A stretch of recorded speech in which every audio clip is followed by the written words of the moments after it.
নবী রাহমাতুল্লিল আলামিনকে আল্লাহ তাআলা পৃথিবীর বুকে পাঠিয়েছেন। ৬৩টা বছর মাত্র ভিসা দান করেছেন, দুনিয়ার ভিসা জাহেরা। ইসলাম প্রচারের আগে আপনার আমার নবী রাহমাতুল্লিল আলামিন মক্কার অলিতে গলিতে গেটে হেঁটে হেঁটে খবর নিত কার কি অবস্থা। একদিন রাতের বেলা দেখা যায় একটা ঘর থেকে কান্নার আওয়াজ আসে। নবী রাহমাতুল্লিল আলামিন সে ঘরে চলে যায়।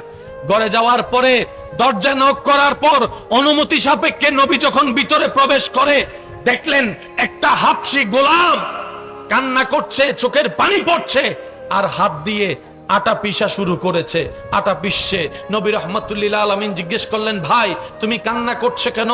বলে যে ভাই আর বলিও না, এমন একজন জালিম মালিক আমার ভাগ্যে জুটেছে, সারাদিন খেতে কাজ করাই, রাতে ঘরে কাজ করাই, আমাকে একটু ঘুমাইতেও দেয় না, আমাকে একটু ঘুমাইতে।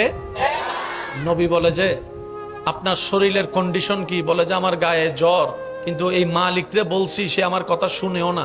মানুষ কুত্তার উপর পর্যন্ত দয়া করে, সে এই আমার মানুষের উপর দয়া করে না। আপনার আমার নবী কি বলেছেন জানেন সেদিন ভাইয়েরা?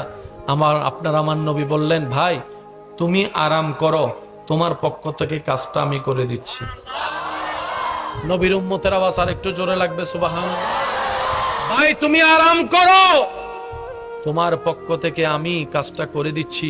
উনি তো জানে না কে কাজ করে দিচ্ছে, যিনি দু জাহানের বাদশা নবী, হাউজে কাউসারের মালিক আল্লাহ যাকে বানিয়েছেন, জান্নাতের অধিকারী আল্লাহ যাকে দিয়েছেন, ইন্না আতাইনা কাল কাউসার বলে ভান্ডারের খাজিনার চাবি আল্লাহ যাকে দান করেছেন, যার দরবারে জিব্রাইলের মতো ফেরেশতা শ্রদ্ধা সম্মান নিয়ে অনুমতি নিয়ে ঢুকে, যার ঘরে আজরাইলের মতো ফেরেশতা সালাম দেওয়া ছাড়া ঢুকতে পারে না, সেই নবী রাহমাতুল্লিল আলামিন যার কদম থাকে জমিনে, হাত বাড়াই দিলে হাত চলে যায় জান্নাতের বাগানে, সেই নবী আজকে একজন গোলামের কাজ করে দিচ্ছেন।